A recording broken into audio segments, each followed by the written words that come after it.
Hello everyone, welcome to my channel Jigar tutorial. आज हम यहाँ पे डिस्कस करने वाले हैं कुछ बेसिक कंसेप्ट क्लास 7th के मैथ्स के चैप्टर 8 के, that is congruents of triangle. लेकिन उससे पहले जो मेरे चैनल पर न्यू हैं, मेरी वीडियो को फर्स्ट टाइम देख रहे हैं, वो प्लीज़ इसे सब्सक्राइब करना ना भूलें। चलिए स्टार्ट करते हैं। Congruents of triangle. तो जब आपके दो ऑब्जेक्ट जो हों, अगर वो एग्जैक्ट कॉपीज़ हों एक दूसरे की, कई बार होती है कई चीज़ें एक दूसरे की बिल्कुल एक कॉपीज़ लगती हैं, तो हम उन्हें कहते हैं कि वो क्या है, कॉन्ग्रुएंट हैं। वो आपके ऑब्जेक्ट्स आपस में क्या हैं, कॉन्ग्रुएंट हैं। याद रखिए, जब भी आपके कोई दो ऑब्जेक्ट जो हैं वो एग्जैक्ट कॉपीज़ हो एक दूसरे की, तो हम उन्हें कहते हैं कि वो क्या हैं, कॉन्ग्रुएंट हैं। इसका मतलब उनकी सेम शेप होगी, साइज़ भी सेम होगा। हम कई सारे कॉन्ग्रुएंट ऑब्जेक्ट्स देखते हैं अपने डेली लाइफ्स में, जैसे कि पेज जो होते हैं नोटपैड के, वो सभी उनकी शेप साइज सेम होता है। एक नोटबुक के आप देख लीजिए, पेजेस उनके सेम शेप होती है, सेम साइज़ होती है, तो ये आपस में सभी पेज क्या होते हैं नोटबुक के, वो कॉन्ग्रुएंट होते हैं। दो बिस्किट अगर सेम पैक के हों, वो भी कॉन्ग्रुएंट होते हैं। दो कॉइन्स सेम डिनोमिनेशन, मीन्स अगर ₹1 का कॉइन है, ₹5 के कॉइन, आपस में वो क्या होते हैं, कॉन्ग्रुएंट होते हैं। ठीक है। उसी तरह इस चैप्टर में हम एक्सप्लोर करेंगे, इंट्रोडक्शन देंगे, आपको डिटेल में बताएंगे कॉन्ग्रुएंट्स क्या होते हैं शेप्स में, स्पेशली ट्राइंगल्स, कि ट्राइंगल कैसे कॉन्ग्रुएंट होते हैं, कौन कौन से क्राइटेरिया जो हैं वो यूज़ किए जाते हैं ट्राइंगल्स को आपस में कॉन्ग्रुएंट करने के लिए। तो सबसे पहले आपका कॉन्ग्रुएंस क्या होता है, जब कॉन्ग्रुएंट क्या होता है, तो कोई भी दो ऑब्जेक्ट्स को हम कॉन्ग्रुएंट क्या कब बोलते हैं, जब वो आइडेंटिकल हों, बिल्कुल देखने में एक सेम हो, सेम उनकी शेप हो, सेम उनका साइज हो, तो हम उन्हें क्या कहते हैं, कॉन्ग्रुएंट कहते हैं। ठीक है। जैसे कि आप यहाँ पे देख सकते हैं, आपको ये दो फिगर बताई गई हैं, तो ये दोनों फिगर आपस में क्या है, कॉन्ग्रुएंट है। जब हम ट्रेस करेंगे फिगर ए को ट्रेसिंग पेपर पे, तो हमें सेम टू सेम कैसी फिगर मिलेगी, बी फिगर मिलेगी। तो हमें ये समझ यहाँ पे आता है कि एक फिगर जो है वो दूसरे फिगर को कम्प्लीटली क्या कर रही है, कवर। अगर एक दूसरे के ऊपर इसे रखेंगे ना, तो एक फिगर कम्प्लीटली कवर हो जाएगी, दूसरे के नीचे आ जाएगी। तो हम कह सकते हैं कि ये दोनों एग्जैक्ट कॉपीज़ हैं एक दूसरे की, इनकी सेम शेप और साइज़ है, इसलिए ये क्या है, आपस में कौन से फिगर्स हैं, ये कॉन्ग्रुएंट फिगर्स हैं। नेक्स्ट आपका है कॉन्ग्रुएंट लाइन सेगमेंट। आपके लाइन सेगमेंट कॉन्ग्रुएंट कब होते हैं, देखिए कॉन्ग्रुएंट लाइन सेगमेंट का मतलब है जब उन लाइन सेगमेंट की लेंथ कितनी होगी, इक्वल होगी। अगर आपके पास एक लाइन सेगमेंट है ए बी, दूसरा लाइन सेगमेंट है सी डी, तो इसकी लेंथ 1 सेंटीमीटर, इसकी 1 सेंटीमीटर, तो आपस में दोनों की लेंथ जो है सेम है, इसलिए ए बी जो है वो कॉन्ग्रुएंट है आपके सी डी के। मीन्स लाइन सेगमेंट जिनकी लेंथ इक्वल हो, हम उन्हें बोल सकते हैं कि वो क्या है, कॉन्ग्रुएंट हैं। तो ये तो था लाइन सेगमेंट कैसे कॉन्ग्रुएंट होते हैं। लेकिन अगर दो लाइन सेगमेंट को आपको पता है ज्वाइन करके क्या बन जाते हैं, एंगल्स बन जाते हैं। तो कॉन्ग्रुएंट एंगल्स भी होते हैं क्या, तो कॉन्ग्रुएंट एंगल्स अगर होते हैं तो वो क्या होते हैं, देखिए कॉन्ग्रुएंट एंगल्स हम उनको बोलते हैं जिनकी मेजरमेंट इक्वल हो। हर दोनों एंगल, तो कोई भी आप एंगल ले रहे हो, दोनों क्या हो, इक्वल डिग्री के हों। और कन्वर्स भी इसका ट्रू होता है, मीन्स अगर कोई दो एंगल इक्वल हों, तो आपके वो एंगल क्या बन जाएंगे, कॉन्ग्रुएंट एंगल। याद रखिए, अगर आपको गिवन दिया गया है कि दो एंगल्स हैं वो कॉन्ग्रुएंट है, इसका मतलब वो दोनों एंगल्स क्या होंगे, इक्वल। तो अगर आपको कन्वर्स उल्टा दिया गया हो कि दो एंगल इक्वल हैं, तो यहाँ से आप क्लियरली बोलोगे कि वो एंगल्स क्या है, कॉन्ग्रुएंट। ठीक है। जैसे यहाँ पे देखिए angle A equals to angle D, तो इसलिए एंगल ए क्या हो जाएगा, कॉन्ग्रुएंट हो जाएगा एंगल डी के। एक चीज़ हम बता दें, कॉन्ग्रुएंट का सिंबल ये होता है, ये सिंबल यूज़ किया जाता है कॉन्ग्रुएंट के लिए। आपने यहाँ पे देखा होगा, ये भी यूज़ किया गया है, यही बताया गया। जैसे यहाँ पे देखिए सी ए बी, ये एंगल जो है किसके कॉन्ग्रुएंट है, एफ डी ई, तो हम यहाँ लिख देंगे एफ डी ई। उसी तरह एंगल सी बी ए, सी बी ए ये वाला 110, तो अब कहाँ पे 110, ये वाला, तो कौन से किसके कॉन्ग्रुएंट है, F E D, angle F E D. इस तरह से आप बता सकते हैं कि एंगल्स भी क्या हैं, कॉन्ग्रुएंट कैसे होते हैं।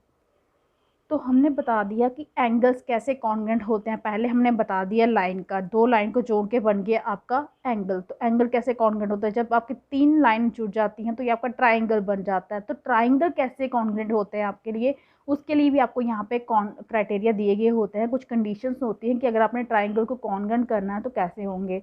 अगर सारी साइड्स एक फिगर की वो कॉन्ग्रुएंट हो, कॉरस्पॉन्डिंग साइड ही दूसरे फिगर की, तो हम कह सकते हैं दोनों फिगर क्या हैं, कॉन्ग्रुएंट है। जैसे यहाँ पे देखिए आपको फिगर दिख रही है, यहाँ पे आर टी जो है वो कॉन्ग्रुएंट किसके साथ है, एक्स बी, मीन्स इक्वल है। ठीक है। उसके बाद दो साइड वाला देखिए टी एस जो है वो किसके इक्वल है, वाई डबल जू के। उस तरह थ्री साइड्स वाला देखिए आर एस किसके इक्वल है, एक्स डबल जू के। तो आप बोल सकते हैं कि ये फिगर आपस में क्या है, कॉन्ग्रुएंट फिगर हैं। यही आपका फर्स्ट क्राइटेरिया है, side side side congruence criteria. Means अगर आपके एक ट्राइंगल की तीनों साइड जो हैं वो इक्वल हो जाए दूसरे किसी ट्राइंगल के तीनों साइड्स के इक्वल, तो आप बोलेंगे वहाँ पे कि आपके दोनों ट्राइंगल आपस में क्या हैं, कॉन्ग्रुएंट है। मीन्स आप यहाँ पे लिख सकते हो कि आपका ट्राइंगल एस आर टी वो जो है कॉन्ग्रुएंट है ट्राइंगल एक्स वाई डबल जो एक्स वाई जो भी है, ठीक है। इस तरह से आप इनको कॉन्ग्रुएंट कर सकते हैं। अगर जो तीनों साइड्स ट्राइंगल की इक्वल हों कॉरस्पॉन्डिंग साइड ऑफ दूसरे ट्राइंगल की, तो आप बोलेंगे कि ये दोनों क्या हैं, कॉन्ग्रुएंट ट्राइंगल है। मीन्स ये दोनों ट्राइंगल आपस में क्या है, कॉन्ग्रुएंट है। मीन्स एक क्राइटेरिया आपका ये हो गया कि अगर एक ट्राइंगल की तीनों साइड्स इक्वल हों दूसरे किसी ट्राइंगल की तीनों साइड्स के इक्वल, तो ये दोनों ट्राइंगल आपके क्या हो जाएंगे, कॉन्ग्रुएंट हो जाएंगे।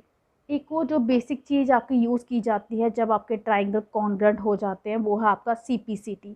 CPCT की फुल फॉर्म होती है corresponding parts of congruent triangles. याद रखिए, corresponding parts of congruent triangle, ठीक है।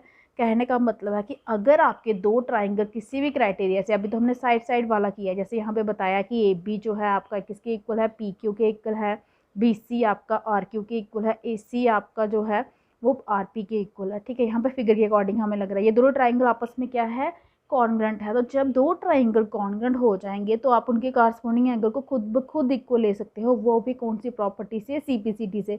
मीन्स आप यहाँ पे डायरेक्टली लिख सकते हो कि जो आपका एंगल A है, देखिए वो कौन सी साइड्स के बीच में आ रहा है, फर्स्ट और सेकंड। तो यहाँ पे भी देखिए फर्स्ट और सेकंड के बीच में कौन सा एंगल आ रहा है, P, वो एंगल P के इक्वल हो जाता है। नेक्स्ट एंगल C जो आपका सेकंड और थर्ड के बीच में आ रहा है, यहाँ पे देखिए सेकंड और थर्ड के बीच में कौन आ रहा है, R, एंगल R के इक्वल हो जाता है। उसी तरह एंगल B जो फर्स्ट और थर्ड फिगर के बीच में, फर्स्ट और थर्ड के फिगर में कौन सा आ रहा है, Q, एंगल B जो है वो आपका एंगल Q के इक्वल आ जाता है। तो आपने रीज़न क्या लिखना होता है, just CPCT means corresponding parts of congruent triangle. जब आपके ट्राइंगल आपस में क्या हो जाते हैं, कॉन्ग्रुएंट हो जाते हैं, तो जो आपके एंगल्स हैं जहाँ पार्ट्स हैं कोई भी ट्राइंगल, दोनों ट्राइंगल के वो आपस में क्या हो जाते हैं, इक्वल हो जाते हैं।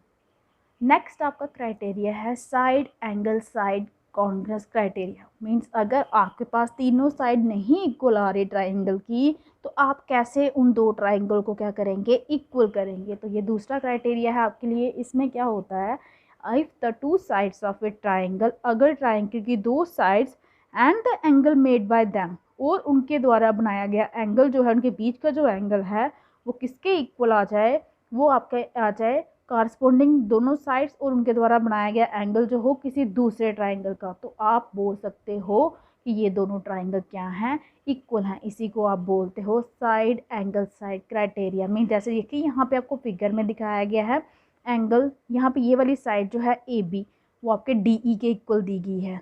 जहाँ पे देखिए सेम लाइन देखनी है, ये मेजरमेंट आपको बता रही है कि ये इक्वल हैं।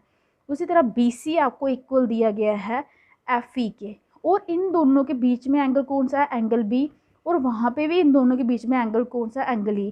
ये भी गिवन दिया गया है कि एंगल B आपका एंगल E के इक्वल है। साइड एंगल साइड, यहाँ पे भी साइड एंगल साइड, ठीक है। तो ये ट्राइंगल दोनों आपस में क्या हो जाएंगे, कॉन्ग्रुएंट हो जाएंगे। जब भी दो साइड्स और उनके बीच वाला एंगल जो है इक्वल आ जाए दूसरी ट्राइंगल की दोनों साइड्स और उनके बीच वाले एंगल के, तो आप बोल सकते हैं कि ये जो ट्राइंगल्स हैं ये आपके क्या हैं, कॉन्ग्रुएंट हैं। लेकिन कौन से क्राइटेरिया से कॉन्ग्रुएंट हैं, ये आपके साइड एंगल साइड से।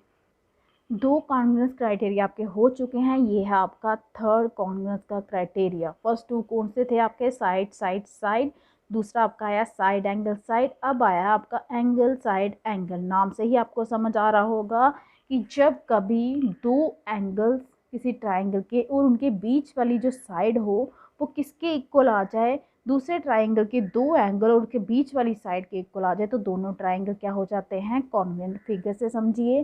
फॉर एग्जांपल आपके पास दिया गया है यहाँ पे जो एंगल C है वो एंगल F के इक्वल दिया गया है, यहाँ पे एंगल B जो है एंगल E के इक्वल दिया गया है, और आपको दिया गया है कि BC जो इनके बीच दोनों एंगल के बीच की साइड है BC वो किसके इक्वल है, EF के इक्वल है।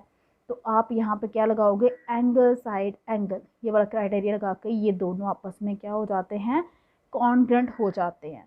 ये कहने का मतलब है ये क्राइटेरिया इतने सारे आपको क्यों दिए जा रहे हैं, ताकि इनमें से कोई भी एक प्रॉपर्टी अगर आपके दो ट्राइंगल सेटिस्फाई कर जाते हैं, मीन्स कोई भी क्राइटेरिया, तीसरा ये क्राइटेरिया, फर्स्ट टू क्राइटेरिया भी हमने किए हैं, इनमें से कोई भी क्राइटेरिया अगर आपके दो ट्राइंगल सेटिस्फाई कर जाते हैं तो वो क्या हो जाते हैं, आपस में कॉन्ग्रुएंट हो जाते हैं। उसके बाद जो आपका फोर्थ और लास्ट क्राइटेरिया है आपका, वो है राइट एंगल हाइपोटेन्यूज साइड। याद रखिए RHS बोलते हैं शॉर्ट में इसको, राइट एंगल हाइपोटेन्यूज साइड। इसमें क्या होता है, अगर जो आपका हाइपोटेन्यूज है किसी एक ठीक है, हाइपोटेन्यूज और एक साइड एक राइट एंगल ट्राइंगल की, वो किसके इक्वल आ जाए, हाइपोटेन्यूज और कॉरस्पॉन्डिंग साइड किसी दूसरे राइट एंगल ट्राइंगल की, तो हम बोल सकते हैं कि ये दोनों ट्राइंगल आपस में क्या हैं, कॉन्ग्रुएंट है। आपको फिगर से समझाते हैं हम।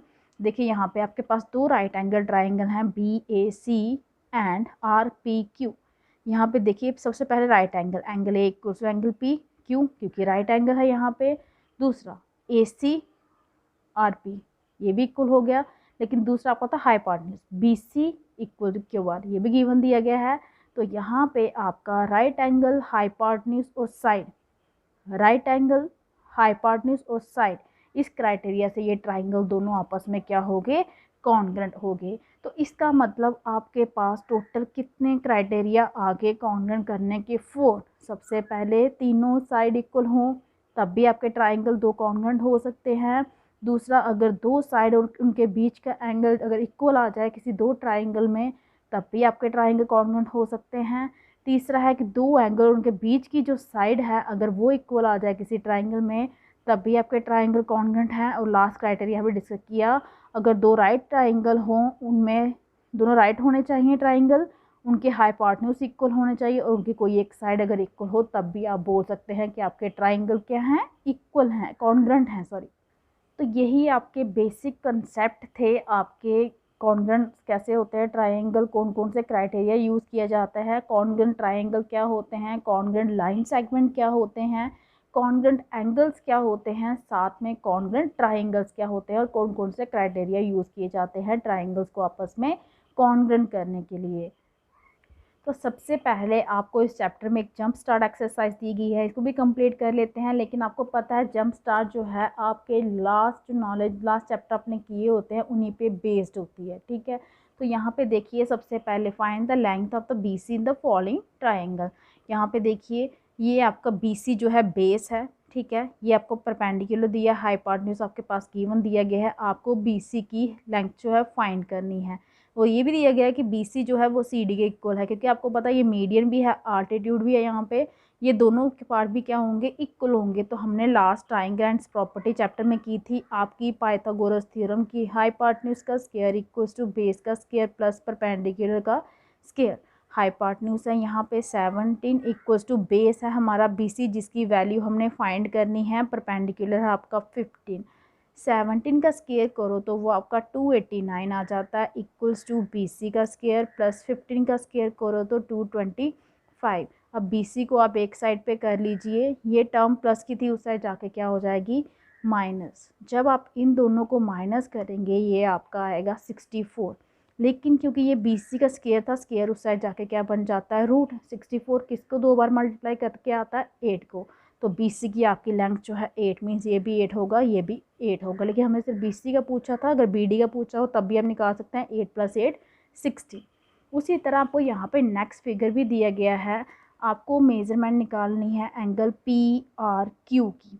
यहाँ से देख सकते हैं PRQ की, इसकी मेजरमेंट निकालनी है आपको, एंगल QPR